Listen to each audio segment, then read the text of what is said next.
আলোক তোরণ নির্মাণে পুজো কমিটিগুলিকে অনুমতি প্রদানে তৈরি হয়েছিল জটিলতা। এবারে সেই সমস্যার সমাধানে প্রশাসনিক বৈঠকের পর মঙ্গলবার মালদা শহর পরিদর্শন করল জেলা প্রশাসনের আধিকারিকেরা। ইংরেজবাজার পৌরসভার চেয়ারম্যান কৃষ্ণেন্দু নারায়ণ চৌধুরী, থানার IC Sanjay Ghosh, divisional fire officer Swapan Kumar Das সহ অন্যান্য আধিকারিকেরা উপস্থিত ছিলেন। শহরের বিভিন্ন প্রান্তে ওভারহেড গেট তৈরি হলে কি রকম সমস্যা হতে পারে তা সরেজমিনে খতিয়ে দেখা হয়। তোরণগুলির কাঠামো নির্মাণে পোক্ততা, পাশাপাশি রাস্তার মূল অংশ যাতে দখল না হয়, সমস্ত বিষয় খতিয়ে দেখে জেলা শাসককে রিপোর্ট দেওয়া হবে। তারপরই পুজো উদ্যোক্তাদের গেট তৈরির অনুমতি দেওয়া হবে প্রশাসনের তরফে।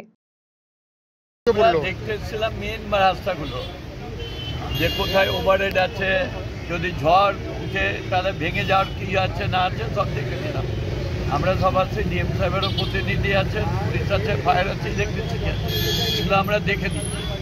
দেখে নিয়ে রিপোর্ট আমরা করে দেবো, তারপরে মানে যে ক্লাবের যে পারমিশন লেটারগুলো পাবে।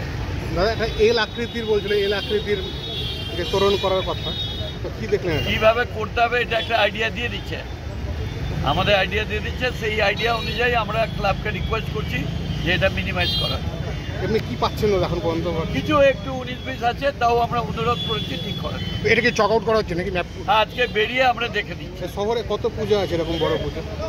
প্রায় এরকম মেন রোডে ধরতে গেলে 50টা হবে।